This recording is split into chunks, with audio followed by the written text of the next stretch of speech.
So let's say I am going to a networking event. There's going to be a lot of business owners there. What are some questions that you would want to know, especially if potentially you are just getting into business? So it's a great question to ask me of what questions you would ask a business owner, because I suppose the first thing I would wanting to do is I'd be wanting at networking events to try and find business owners that are in the same industry as me, that I aspire to be in a few years' time. I always want to try and make certain I can upskill myself. So if I can find that person, I would be asking them, the first thing I'd be asking them is not how well have you done and whatever. It's like, what's your main failures that you've done? I want to know the failures that they've done, not what's worked well for them, but what didn't work well. Because I could be running into those failures now. I could literally be going down that path and running into a brick wall that they could say, if I could tell my 16-year-old self this, it would have saved me so much time and so much money. Because I'm all about hacking time. Like money, I don't mind failing on money, but when I fail and I've spent a year doing something wrong, and that time, that's what does me. So the first question I'll be asking a business owner would be, tell me some of your failures of what you've done. Yeah, I think that's a really good question. I think the next question I would probably be asking is, obviously I'm more into like the marketing side and getting myself out there. So let's say, for example, if we're both in the SEO space, I would be asking you, like, right, how are you getting your leads? Like, what are you doing? How are you generating business for your own business? Like, that's one thing that's important. But then away from that, I would also be asking other questions like, what numbers are you doing? Obviously, in some cases, they might not want to tell you everything, but if they are fairly open, which, to be honest, a lot of business owners I've met anyway, they typically are. So what's your close rate of your sales team? What how much are you generating a lead for? And in the back of my head, the reason why I'm asking that is because I want to try and basically outcompete that person. So if you come back to me and you say, right, I'm generating leads at £500 a lead, my conversion rate's at 33%, so every 1 in 3 leads I'm ending up converting into an actual paying client, I would say, right, brilliant. My goal is to say it's £450 a lead, and my close rate is going to be 40%, and I'm going to have to figure out a way to actually try to reach that goal. Yeah, for sure. I mean, knowing the numbers is the most important part of any business. So if a business owner is willing to give you that information, so I mean, you start from the top and you're looking at, all right, what's your net profit? Then you work back, what's your gross profit? Then you work back, okay, what's your revenue? And you can start working everything out. And sometimes it could be, like you said, sometimes it could be the opposite, where it could be like they're doing 3 million a year and they're working at 10% margin, and you're like, I ain't being a busy fool. I'm going to do 1 million in revenue and work at 50% margin. Yeah. Do you know what I mean? So sometimes when you start speaking to them and they realise some of the things they've done wrong, they've gone too big too quick. And they've got a massive warehouse, they've got lots of staff, and they think, do you know what, it's a headache. I'm having to work 7 days a week. I haven't got no time to see the kids. And I think sometimes from a business owner point of view, it's tough. It's really tough. I mean, people just think like sometimes it's better being an intrapreneur as opposed to an entrepreneur. Working inside of a business and not actually being the business owner sometimes is the best thing you can do. The business owner's there taking all the risk. The business owner, the one that's there that's not sleeping at night thinking, I don't know if I can pay tax or VAT or staff wages this month. A staff member doesn't ever worry about that. Oh, I don't know if I can pay wages this month. It's not them that's doing it. So I suppose at times as well, it's asking questions to say, what mentors have you had along the way? And what mentors do you have now? Yeah. Because do you know what, right? This is a bit of a pain point of mine. Like, it really annoys me, right? I think you can see from my voice how annoyed that I am, right? But something that annoys me is, you go to nursery and you've got a teacher. You go to school, you've got several different teachers. You've got a maths teacher teaching you maths. You've got a science teacher teaching you science, right? And you've got the experts of whatever teacher is teaching you the subject. Yeah. You play for a football team. You've got a coach. You might have a physio, and you've got a manager. And they're telling you what you're doing wrong and how you need to improve. Sorry, mate, you're too slow. You need to get a bit faster. Go and do some more hill sprints. Listen, you touch your left foot, you need to start passing more with your left foot. Like, they're guiding you of what you're weak at.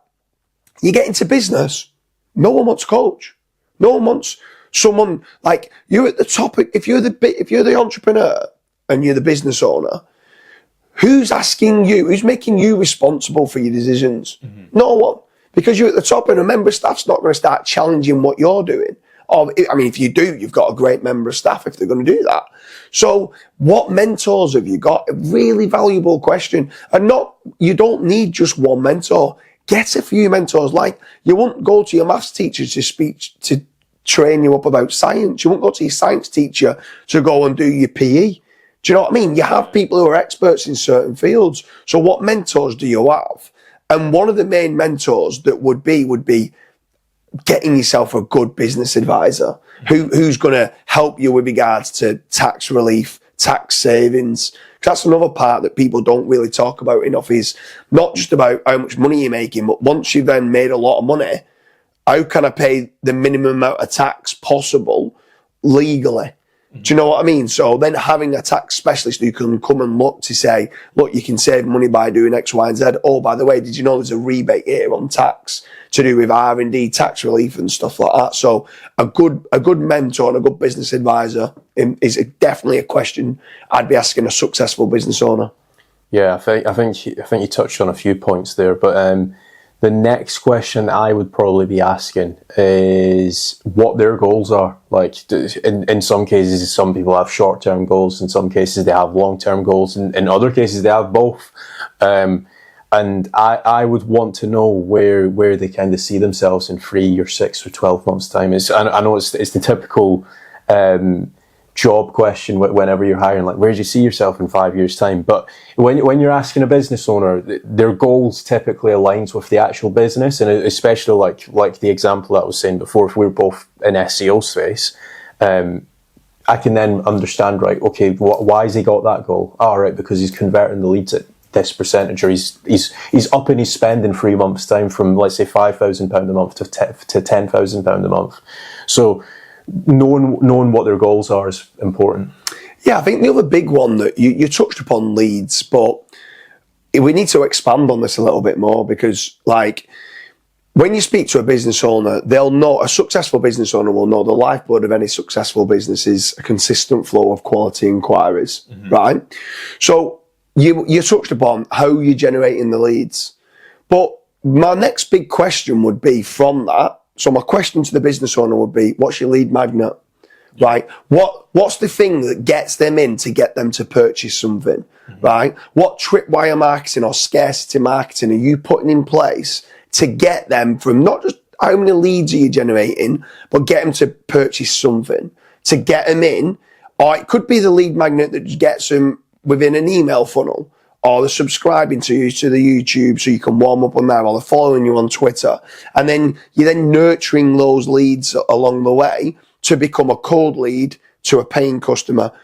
In my opinion, no one is a customer until they're bought from you 5 times. That's kind of what I always have. I'm in the business, of MRR. I want monthly recurring revenue.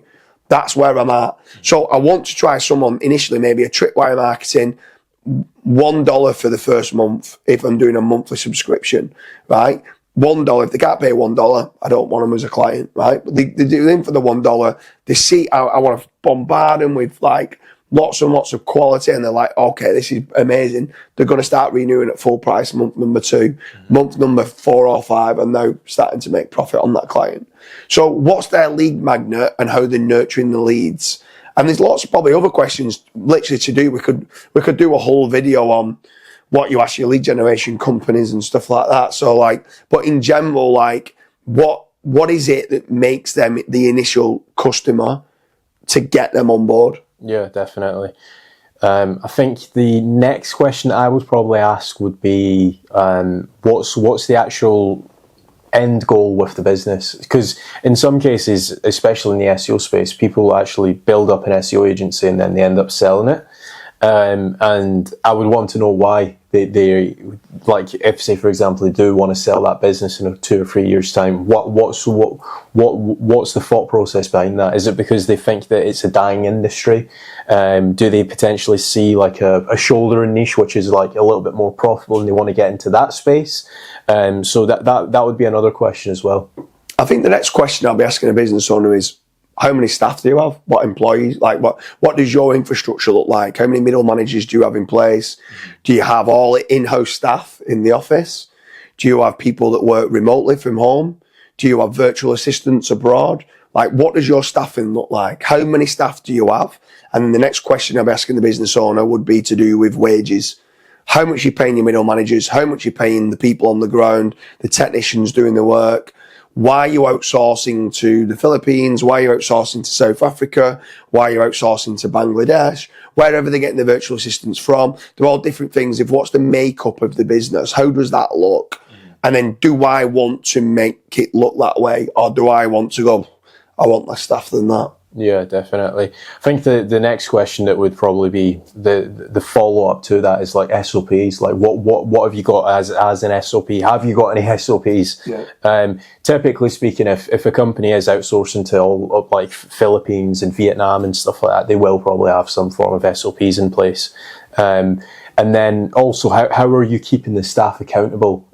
So, for example, especially like with the bigger companies, as soon as you start scaling, that accountability sometimes drops. And for like, how are you keeping the staff accountable? Let's say, for example, if you're a web design agency and your past 2 clients, they've complained because the website's not been more well responsive.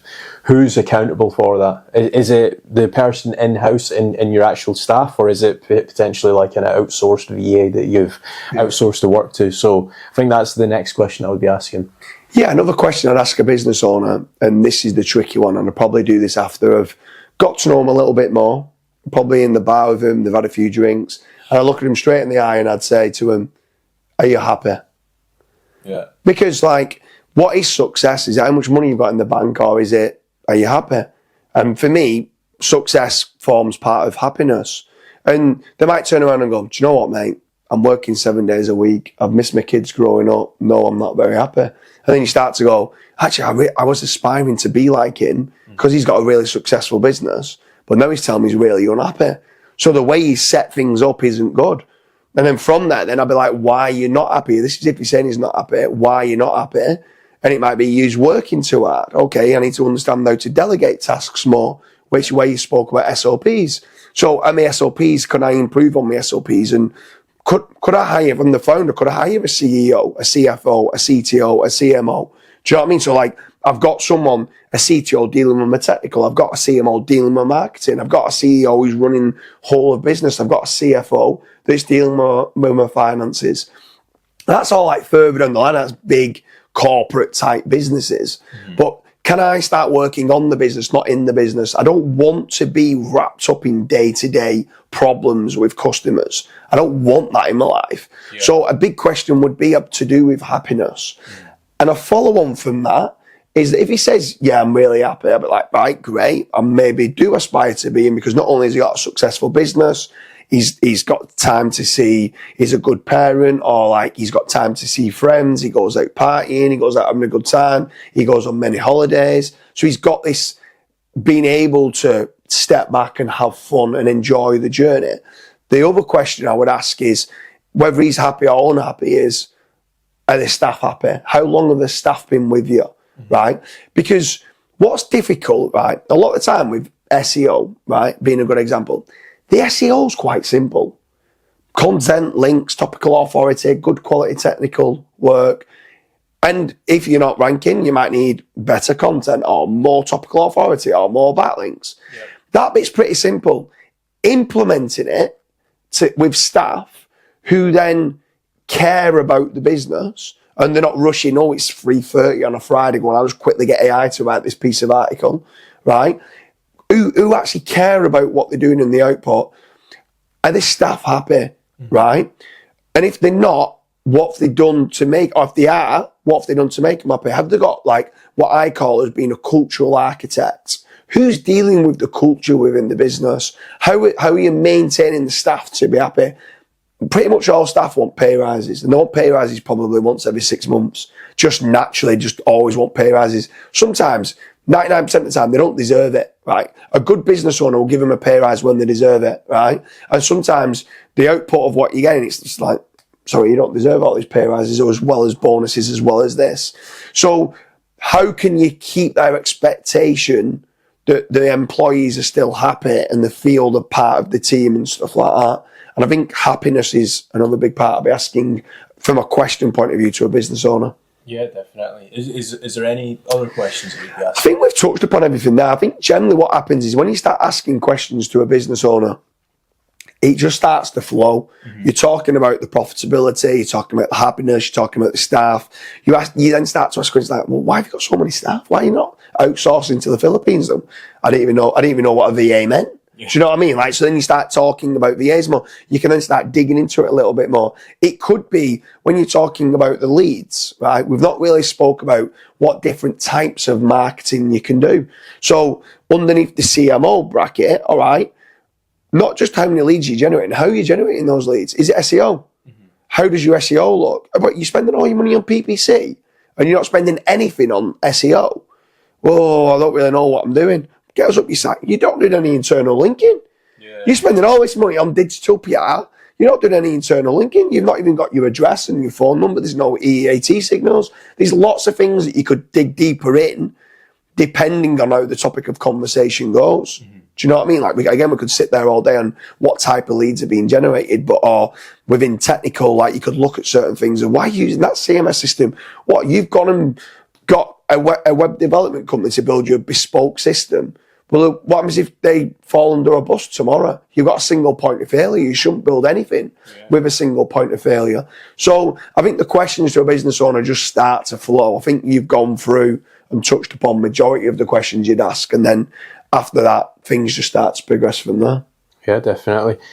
Hope you guys have enjoyed this video on what questions to ask a business owner. Let us know if we feel, or if you feel we have missed any actual questions.